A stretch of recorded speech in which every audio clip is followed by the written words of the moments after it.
प्रभु यीशु मसीह की यरूशलेम में विजय प्रवेश की घटना का संक्षिप्त विवरण बताने वाली हूँ, जिसका विवरण आपको चारों सुसमाचार में देखने को मिल जाएगा। इससे पहले प्रियो कि हम वीडियो को शुरू करें, आप हमारे Bible stories Hindi YouTube channel को सब्सक्राइब करना और बेल आइकन को दबाना ना भूलिएगा। तो आइए प्रियो, हम वीडियो को स्टार्ट करते हैं। बाइबल हमें बताती है प्रियो कि अपने जीवन की अंतिम समय में जब प्रभु यीशु मसीह लोगों के उद्धार के लिए क्रूस की ओर अपने कदमों को बढ़ा रहे थे, तब प्रभु यीशु मसीह यरूशलेम की ओर आगे बढ़ते हुए जैतून नामक पहाड़ पर बैतफगे और बेतनिया के पास पहुंचे। तब प्रभु यीशु मसीह ने अपने चेलों में से 2 जन को यह कह के भेजा कि सामने के गांव में जाओ और वहां पहुंचते ही तुम्हें एक गदही का बच्चा जिसमें कभी कोई सवार नहीं हुआ बंधा हुआ मिलेगा। उसे खोल कर ले आओ। यदि तुमसे कोई पूछे कि यह क्या करते हो तो कह देना कि प्रभु को इसका प्रयोजन है, तब वह तुरंत उससे तुम्हारे साथ भेज देंगे। प्रियो, यहाँ हम देखते हैं कि हमारा प्रभु यीशु मसीह सब कुछ जानता है। वह जानता था कि किस गांव में उसे गदही का बच्चा मिलेगा। वह यह भी जानता था कि उस गदही के बच्चे पर कोई नहीं चढ़ा है और ना ही उसका किसी काम में उपयोग किया गया है। यही नहीं प्रियो, वह यह भी जानता था कि जब प्रभु के चेले उस गदही के बच्चे को खोलेंगे तो उसका मालिक क्या बोलेगा और उसे क्या उत्तर देना है। यह सब प्रभु को मालूम था, जिससे हम यह जान पाते हैं कि हमारा प्रभु यीशु मसीह सर्वज्ञानी परमेश्वर है। प्रियो, वह सब कुछ जानता है, यहाँ तक कि बाइबल हमें यह भी बताती है कि वह लोगों के मन के विचारों तक को जान लेता है कि किसके मन में क्या चल रहा है। आज भी हमारा परमेश्वर ऐसा ही है।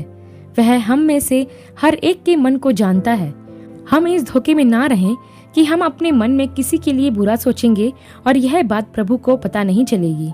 यदि हम ऐसा सोच कर चलते हैं तो हम अपने आप को ही धोखा देते हैं, क्योंकि हमारा प्रभु यीशु मसीह मन में छुपी हर एक बात को जान लेता है। और ध्यान रखें प्रियो कि एक दिन प्रभु यीशु मसीह उसका लेखा हमसे जरूर लेगा, क्योंकि लिखा है कि मन सबसे अधिक धोखा देने वाला है, उसमें असाध्य रोग लगा है। इसलिए हमें सबसे अधिक अपने मन की रक्षा करना है ताकि उसमें कोई बुराई ना आ सके। तब आगे हम देखते हैं प्रियो कि जब वे चेले जो भेजे गए थे उस गांव में जाते हैं तो जैसा उनसे कहा गया था वह वैसा ही पाते हैं। जब वे लोग उस गदही के बच्चे को खोल रहे थे तो मालिक ने उनसे पूछा कि इस बच्चे को क्यों खोलते हो। तब उन्होंने मालिक से कहा कि प्रभु को इसका प्रयोजन है। तब वे चेले उस गदही के बच्चे को खोलकर प्रभु यीशु मसीह के पास लाते हैं और उस गदही के बच्चे पर कपड़े डालते हैं। तब प्रभु यीशु मसीह उस बच्चे पर बैठ जाते हैं।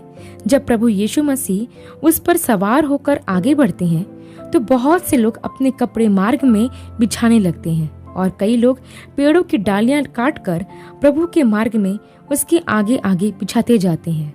यहाँ पर पुराने नियम में जकरिया नबी की पुस्तक की भविष्यवाणी पूरी होती है, जहाँ पर लिखा हुआ है, सियोन की बेटी से कहो, देख तेरा राजा तेरे पास आता है, वह नम्र और गदहे पर बैठा है, वरन लादू के बच्चे पर।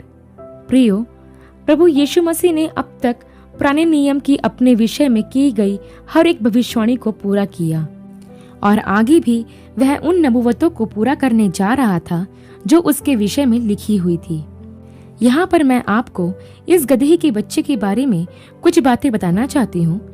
हम यह जानते हैं कि यदि कोई बच्चा पढ़ाई लिखाई में कमजोर होता है या मानसिक रीति से परिपक्व नहीं हो पाता है, तो जब वह कोई मूर्खतापूर्ण काम करता है तो हम उसे गधा या गधे का बच्चा कहकर उसको अपमानित करते हैं।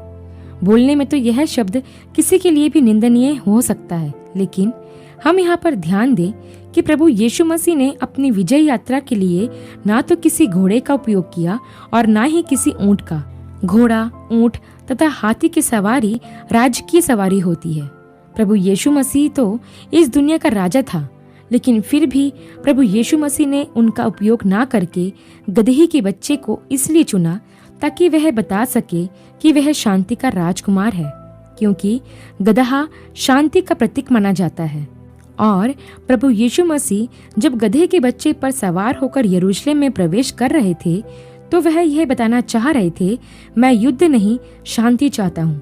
मैं चाहता हूँ कि लोगों को शांति मिले, क्योंकि लोगों को शांति की बहुत जरूरत है। प्रियो, वो गधा जो तुच्छ समझा जाता था, जो अस्तित्वहीन था, जिसे मूर्खता और बुद्धिहीनता का प्रतीक माना जाता था, प्रभु यीशु मसीह ने उस गधे पर बैठकर ना सिर्फ उसे मान दिया, बल्कि वह प्रतिष्ठित भी हो गया। आप कल्पना करके देखिए प्रियो कि कितना धन्य होगा वह गधा जिस पर प्रभु यीशु मसीह बैठे थे।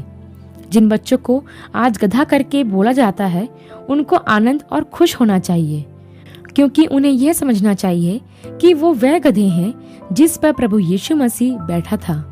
प्रियो, मैं आपको बता दूं कि हमें किसी को तुच्छ नहीं समझना चाहिए, क्योंकि हमारा प्रभु यीशु मसीह सबको आदर देता है और दुनिया की नजरों में जो तुच्छ और हीन समझे जाते हैं, उन्हें परमेश्वर महान बनाता है।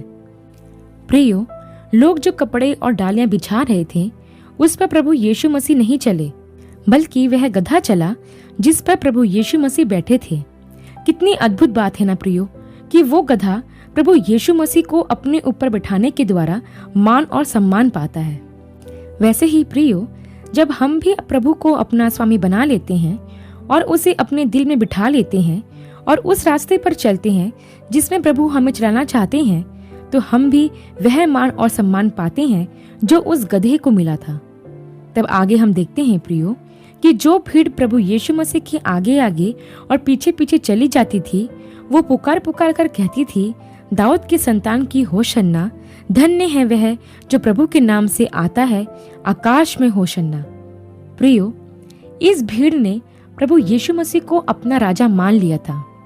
उन्हें यह लगने लगा था कि प्रभु यीशु मसीह ही है जो हमें रोम के दासत्व से छुड़ाएंगे। इस भीड़ ने प्रभु यीशु मसीह को अद्भुत आश्चर्य कर्म करते हुए देखा था। इन्हें लगने लगा था कि वो प्रभु यीशु मसीह, जिसने 5 रोटी और 2 मछली से 5000 से अधिक लोगों को खाना खिलाया, जब वह राजा बन जाएगा तो उसके राज्य में कोई भूखा ना रहेगा। उन्होंने देखा था कि प्रभु यीशु मसीह बीमारों को चंगा करते हैं, तो उन्हें लगने लगा जब प्रभु यीशु मसीह राजा बन जाएंगे तो उनके राज्य में कोई बीमार ना रहेगा। उन्होंने प्रभु यीशु मसीह के द्वारा मुर्दों को जिलाते हुए देखा था, तो उन्हें लगने लगा कि जब प्रभु यीशु मसीह राजा बन जाएंगे तो किसी की भी मृत्यु नहीं होगी, और अगर मृत्यु हो भी गई तो प्रभु यीशु मसीह उसे फिर से जीवित कर देंगे। लोग प्रभु यीशु मसीह को सांसारिक राजा के रूप में देख रहे थे। उनको ऐसा राजा चाहिए था जिसके राज्य में ना ही भुखमरी हो, ना ही बीमारी हो और ना ही मृत्यु हो। वे उसे सांसारिक राजा की गद्दी पर बिठाना चाहते थे, इसलिए वे उसके स्वागत में चिल्ला रहे थे, होशन्ना होशन्ना, जिसका मतलब है हमें अभी बचा। लेकिन वो लोग नहीं जानते थे कि प्रभु यीशु मसीह सांसारिक राजा नहीं है। वह तो अनंत काल का राजा है, जो हमें भूख, बीमारी, मृत्यु से नहीं, बल्कि पाप से मुक्ति दिलाने के लिए इस संसार में आया था। आज भी लोग प्रभु यीशु मसीह में सांसारिक चीजें ही प्राप्त करना चाहते हैं। लोगों को अच्छा घर चाहिए, गाड़ी चाहिए और उनके बच्चों का विदेश में वीजा चाहिए। उनको उद्धार या पापों की क्षमा नहीं, बल्कि इस संसार की परेशानियों से छुटकारा चाहिए। आज भी आप देखोगे कि ऐसी जगहों पर लोगों की भीड़ होती है जहां पर प्रचारक उनको सुनहरे भविष्य के सपने दिखाता है, और वहां भीड़ कम होती है जहां पर प्रचारक के द्वारा पापों की क्षमा और मन फिराने के विषय में प्रचार किया जाता है। जो भीड़ उस समय प्रभु यीशु मसीह के पीछे थी, वही भीड़ आज भी प्रभु यीशु मसीह के पीछे सिर्फ इसलिए चल रही है क्योंकि उन्हें सांसारिक आशीषें चाहिए। लेकिन वो नहीं जानते कि प्रभु यीशु मसीह ने स्वर्गीय स्थानों में सब प्रकार की उत्तम आशीषें हमें पहले ही दे दी हैं। लेकिन लोगों को आत्मिक नहीं, बल्कि सांसारिक आशीषें ही चाहिए। ध्यान रखें प्रियो, यह वही भीड़ है जो अभी तो होशन्ना किनारे लगा रही है, लेकिन 3 दिन बाद यही भीड़ चिल्ला चिल्ला कर कहती है कि प्रभु यीशु को क्रूस पर चढ़ाओ और बर्रब्बा को छोड़ दो। प्रियो, 3 दिन बाद जब इस भीड़ ने देखा कि प्रभु यीशु मसीह राजा नहीं बन रहे हैं और उनके सारे सपने चकनाचूर हो गए हैं, तो इन्होंने प्रभु यीशु मसीह के विरुद्ध नारे लगाना शुरू कर दिए। प्रियो, मैं आपसे पूछना चाहती हूँ कि कहीं आप भी तो इस भीड़ में नहीं जो आशा पूरी ना होने पर प्रभु के विरुद्ध हो जाते हैं।